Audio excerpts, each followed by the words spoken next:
Hey everybody, welcome to my channel. My name is Jamie. Let's get to crafting. For this DIY, I start off with using these 4 Dollar Tree canvases, and the first step is removing the staples with my screwdriver. And so I just kind of wedge it underneath the staples, lift it up, and take a pair of pliers and remove the staples.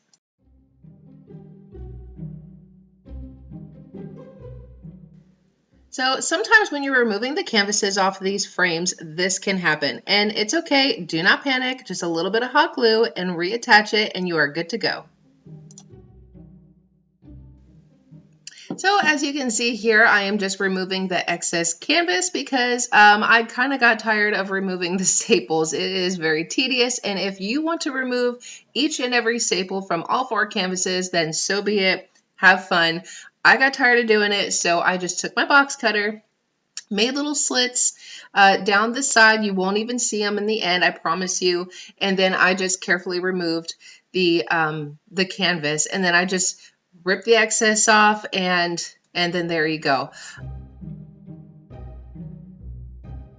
So once you have the canvas removed from all 4 of your frames, I take these out back and I spray paint them with this Rustoleum hammered spray paint, and I gave it pretty much 1 coat, just made sure that I had full good coverage. And this is what it looks like after I have spray painted it. I think it looks really awesome and kind of gives it this like metal look to it, which is exactly what I'm going for because we are going to be making a Halloween birdcage. So now to attach my 4 pieces, I use a bit of E6000 and some hot glue for the short-term, long-term hold. And yes, I use my finger to smear it in.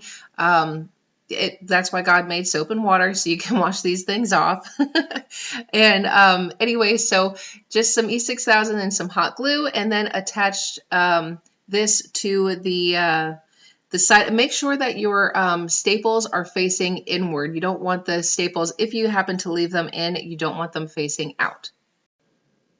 And then you just go ahead and repeat the process for all 4 sides.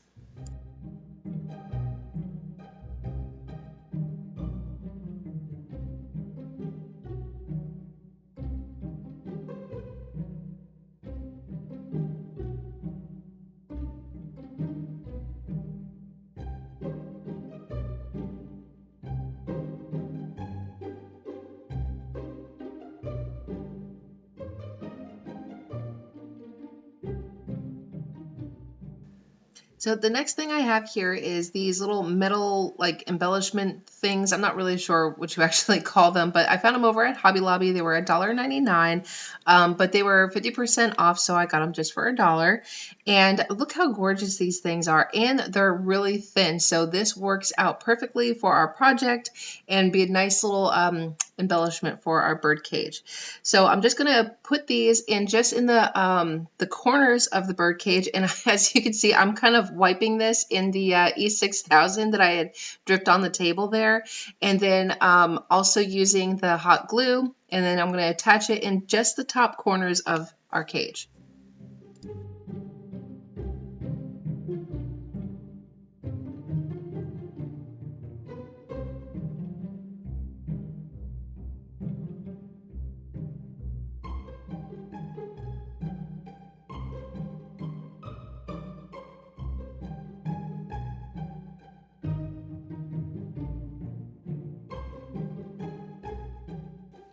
So this is what the one side looks like all done. Look how gorgeous that is. So pretty. Now I'm just going to do the rest of the sides.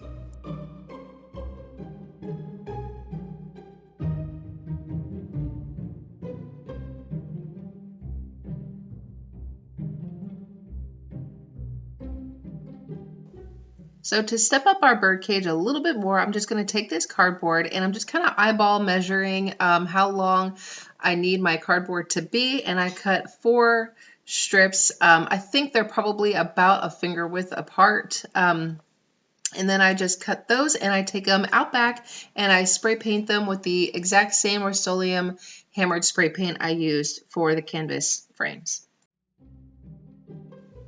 So while those pieces are outside drying, I have this foam board, and yes, that is actually wood contact paper. You probably recognize it from a previous video. I flip it upside down, and I'm going to trace out a square for the bottom of the bird cage, and I'm going to actually use that wood-looking contact paper for the floor of the bird cage. And because I forgot to hit record when I went to do this, but I do hot glue this just to the bottom of the bird cage. Just some hot glue. I didn't use the E6000. But then as you can see, you can still see some of the white foam board underneath. So I just kind of flip that on its side and use some black chalk paint and cover that up.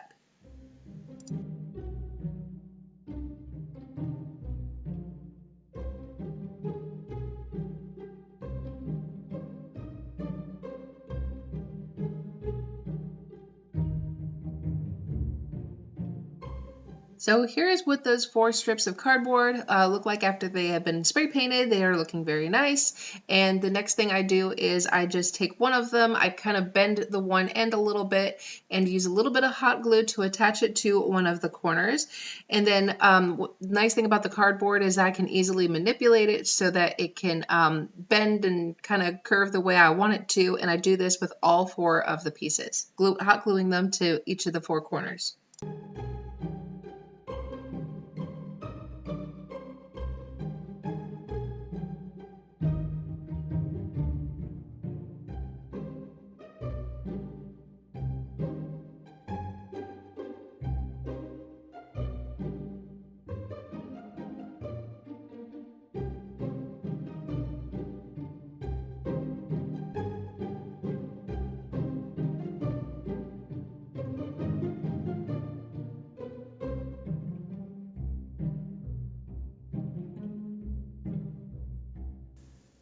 Now that those 4 corners are hot glued down, now I'm just taking the other ends of these and then I'm just kind of curling the cardboard around my finger, trying to create a slight curve to the cardboard, and that way it would be a little easier for me to hot glue these together.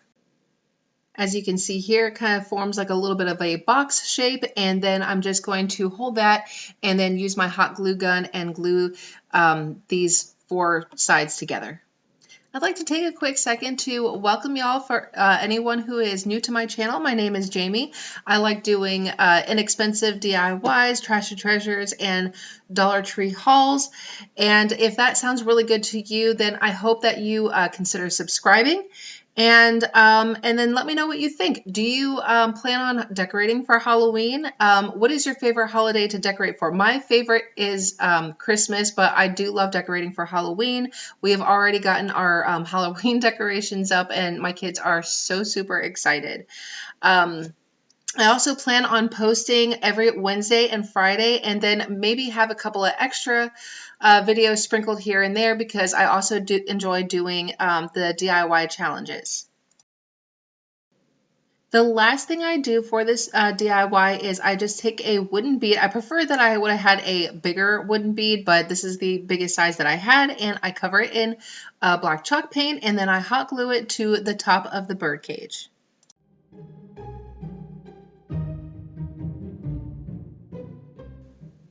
Now let's see how it turned out.